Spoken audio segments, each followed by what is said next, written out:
అన్నా ఇదే సోలమన్ ని మొన్న 3-4 రోజుల క్రితం మర్డర్ చేశారన్నా. అదే అన్నా చాలా దారుణం. ఇప్పుడు 200 కుటుంబాలు ఊరు బయట ఉంటున్నాయన్నా. మీరు కూడా అప్పుడు చెప్పారు మీరే వస్తామని, కానీ ఇంకా సమయం వాళ్ళు కొంచెం టైం అడిగారు అందరు కూర్చొని మాట్లాడుకోవడానికి. ఈ లోపల ఇతని భార్య బాలేదని పోయినందుకు మర్డర్ చేశారన్నా. ఈ రోజు దహన కార్యక్రమాలకి మేము వస్తే మొత్తాన్ని ఊరి బయట ఆపేశారన్న పోలీసులు. నేను ఒక్కడిని పోవాలంటన్నా, అది కుదరదని చెప్పాను. అందరు 100 మంది వస్తే లేదు ఊర్లోకి 5 మంది పోయి దహనం చేయాలంటే ఎవరు ఒప్పుకోవట్లేదు. అందరి ఊరు బయట ఆగామన్నా. చేస్తే మీరు ఎలా చేయండి, లేకపోతే 2 రోజుల్లో జగన్ గారే వస్తాడని చెప్పామన్నా.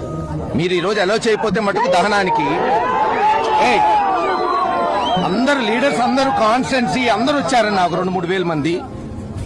అసలు అమాయకుడు అన్న, చనిపోయినోడికి అసలు గొడవలకి ఫ్రాక్షన్ కి ఏ రోజు పోడు పాపం. అందరు స్వచ్ఛందంగా వస్తే పోలీసులేమో ఎవరిని ఎలా చేయం 5 కార్లు అంట. వాళ్ళు చెప్పింది అంతా విన్నామన్నా. వాళ్ళు ఈ రూట్ కాదు ఆ రూట్ అంటే అది ఒప్పుకున్నాం, మనకే దానం కావాలి పాపం. అతను మళ్ళీ ఫ్యామిలీ ఫీల్ అవుతారు కదన్నా సెంటిమెంటల్లీ. అన్ని ఒప్పుకున్నాం. తీరా ఊరు దగ్గరికి వస్తే ఇప్పుడు ఊర్లోకి ఎలా చేయరంట. ఓన్లీ 5 నాయకులు పంపిస్తారంటే రోడ్డు మీద కూర్చున్నామన్నా.